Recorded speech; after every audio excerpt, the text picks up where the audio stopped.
You've been grinding for months, maybe years. You've cut out the expensive lattes. You've said no to weekend trips, and you've watched your savings account grow from 0 to 5,000, then 10. But here's the problem. It doesn't feel different yet. Most people quit between $5,000 and $15,000 because they are in the math of misery. You're working incredibly hard, but the interest you're earning is barely enough to buy a sandwich. This is where the invisible threshold comes in.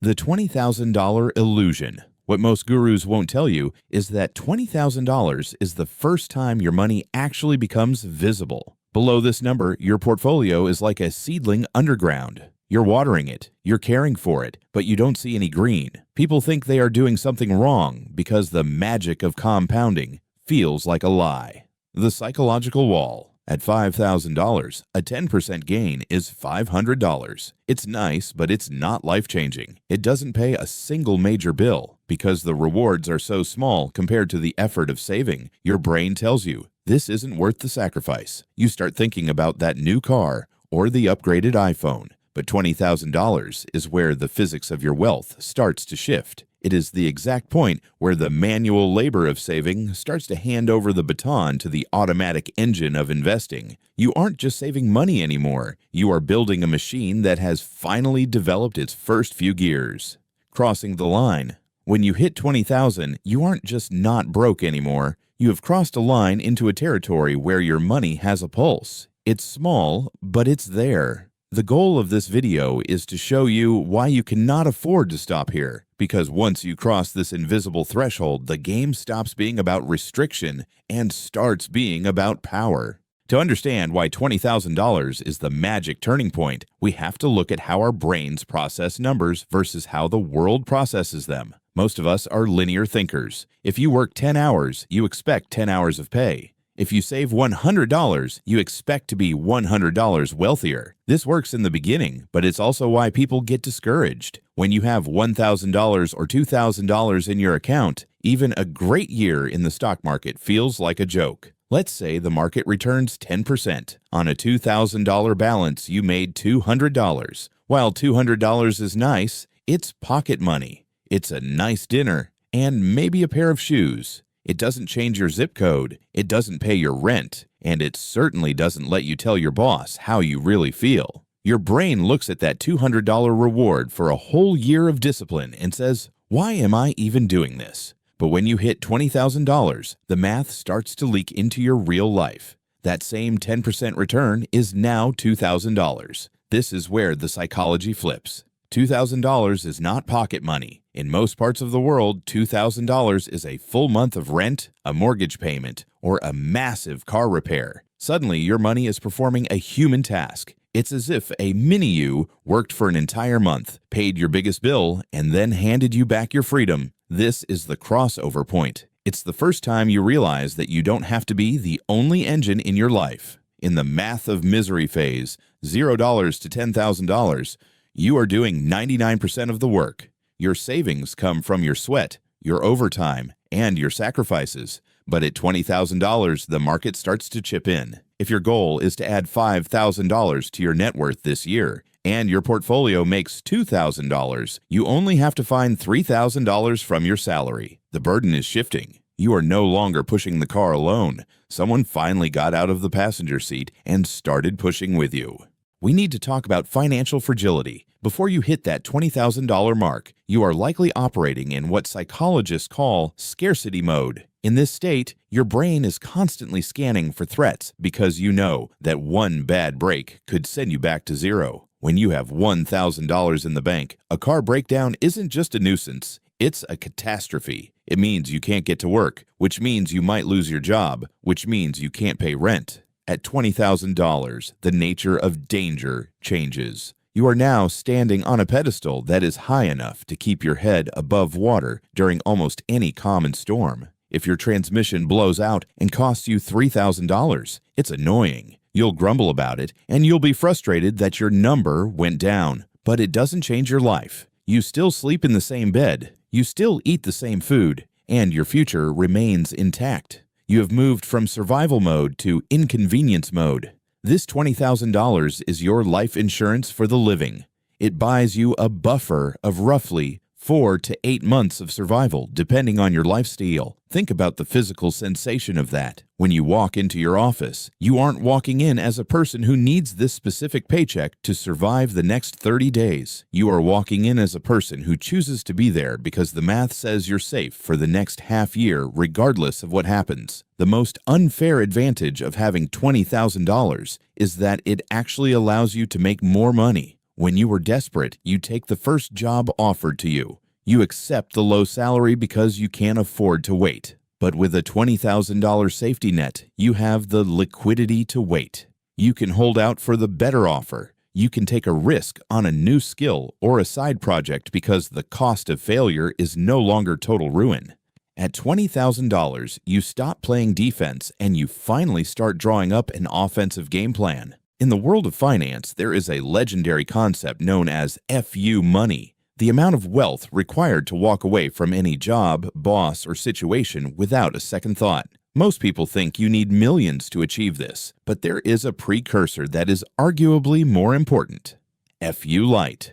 When you have zero savings, you are forced to be agreeable to things you hate. You tolerate the toxic boss, the unpaid overtime, and the lack of respect because you are a hostage to your bills. But $20,000 changes your posture. It's not enough to retire on a yacht, but it is enough to say no to a bad situation. There is a strange paradox in the professional world. People who need a raise the least are often the ones who get them the most. Why? Because they project confidence, not desperation. When you have $20,000 sitting in a high-yield account, you walk into salary negotiations differently. You know that if the negotiation fails, you have 6 to 12 months of runway to find something better. This internal quietness is visible to others. You aren't begging for a favor. You are offering your services from a position of strength. $20,000 buys you the most valuable currency on earth: time to think. It allows you to quit a job that is destroying your mental health before you have the next one lined up if necessary. It allows you to take a sideways career move into a field you actually enjoy, even if the starting pay is slightly lower, because you have the cushion to absorb the transition. This milestone is the first time in your adult life that you truly own your calendar. You are no longer just a worker, you are a participant with options. The math. But now we have to address the danger zone. There is a specific period in wealth building, usually between $15,000 and $40,000, that I call the dead zone. When you first start saving, every $1,000 feels like a victory. Going from $0 to $1,000 is a massive dopamine hit because you've proven you can do it. But by the time you hit $20,000, the newness has worn off. You've been disciplined for a long time. You're tired of saying no to dinners and vacations, and yet you look at your account and realize you're still so far away from the big numbers, like $100,000 or $500,000. This is where 90% of people quit and reward themselves by spending their progress on a new car or a luxury holiday. The dead zone is dangerous because the math is still in its heavy lifting phase. You are doing about 80 to 90% of the work, and the market is only doing 10 to 20%. It feels like you are pouring water into a bucket with a hole in it. You expect your money to start exploding, but instead, it just sits there. This is the valley of disappointment, where your reality hasn't caught up to your expectations.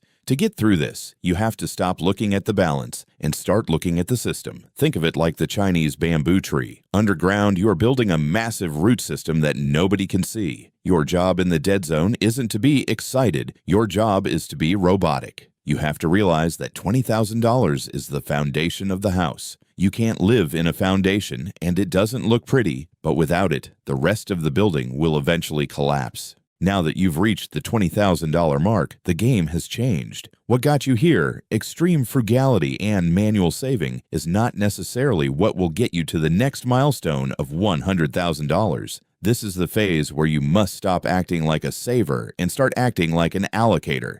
There are only two levers you can pull to build wealth: the gap, the difference between what you earn and what you spend, and aggressive skill acquisition. When you had $0, cutting coupons felt important, but now, increasing your income is infinitely more powerful than finding a 1% better return on your stocks. To bridge the gap from $20,000 to $100,000, we use the 8-4-3 rule, the 8-4-3 breakdown, the 80% automation. You no longer decide to save at the end of the month. You set up your systems so that 80% of your target investment happens the second your paycheck hits your account. This removes the decision fatigue of the dead zone. The 40% fuel rule. Just like a plane uses 40% of its fuel just to get off the ground, you must mentally commit to throwing 40% of any new income, raises, bonuses, side hustle cash, directly into your investments. This prevents lifestyle creep from eating your momentum. The 3 years of skill stacking. Dedicate the next 3 years to becoming 100% more valuable in the marketplace. If you increase your primary income by just $500 a month, you compress the timeline to $100,000 by several years. The goal is to widen the distance between your income line and your expense line. Most people let these lines move together. As they earn more, they spend more. But at $20,000, you have the stability to hold your expenses flat while your income climbs. This is how you cheat the timeline and reach cruising altitude before you burn out. When you started with zero, you had to be a micromanager. You had to track every coffee, every subscription, and every grocery bill just to find an extra $50 to save. But now that you've reached $20,000, that level of micromanagement can actually become a trap. It uses up mental energy that should be spent on increasing your income. This is where we introduce the anti-budget. Most people treat budgeting like a diet. It's restrictive, it's boring, and eventually you rebel against it. Once you have a $20,000 cushion, the fear that drives strict budgeting starts to fade. You might find yourself slipping, spending more because you can't afford it. Instead of fighting this with more restriction, we change the system. The anti-budget is simple. You don't track what you spend, you track what you save. You decide on a percentage of power. Let's say 30% or 40% of your income. The very moment you get paid, that percentage is whisked away into your investments or your high-yield account. Whatever is left in your checking account is yours to spend with zero guilt. By automating the big wins, you stop the internal debate over small purchases. You've already built the habit of consistency. Now you are leveraging that habit to buy back your mental bandwidth. At $20,000, your focus shouldn't be on saving an extra $5 on lunch. It should be on how to make your gap wider through career growth or side income. This system allows you to enjoy the fruits of your labor while the automatic engine keeps grinding toward that $100,000 finish line. We've reached the final stretch. If you're sitting on $20,000, you have done the hardest part. You've proven you can win the war against your own impulses. But as we've seen, the journey from here to $100,000 isn't just about doing more of the same. It's about a total evolution of your identity. Think back to the airplane analogy. From $0 to $20,000, you were on the runway. Engines screaming, burning maximum fuel just to get the wheels off the tarmac. Now, at $20,000, you have lift. You aren't at cruising altitude yet, but you are no longer fighting the friction of the ground. The physics of compounding is finally starting to work for you, not against you. Why is $100,000 the ultimate destination for this journey? Because, as Charlie Munger said, it is the escape velocity point. At $100,000, a 7% return generates $7,000 a year. That's nearly $600 a month of pure passive growth, money that works for you while you sleep. This is the point where your portfolio stops being a savings account and starts being a second employee. Your final instructions don't trade momentum for luxury. The biggest trap at $20,000 is thinking you've made it and rewarding yourself with a liability. Stay in the grind phase just a little longer. Focus on the gap. Keep widening the distance between what you earn and what you spend. Use your new $20,000 confidence to ask for that raise or start that business. Trust the math. Even on the days when the market is red and it feels like you're going backward, remember the bamboo tree. You are building the root system that will support your entire future. The first $20,000 is a fight. The next $80,000 is a system. Keep pushing, keep automating, and we will see you at the six-figure mark.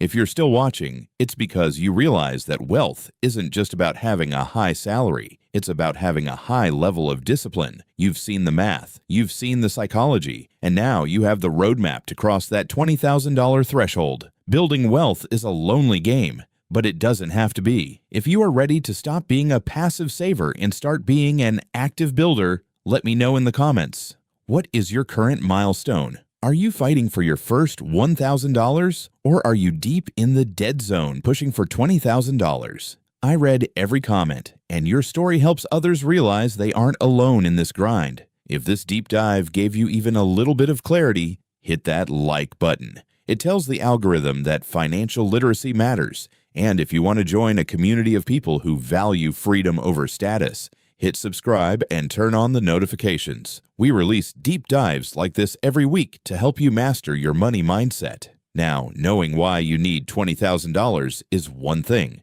Knowing exactly where to put that money once you've saved it is another. If you want to see the specific breakdown of how to invest your first $10,000 to $20,000, click on this video right here. Keep pushing. The math is on your side. We'll see you in the next one.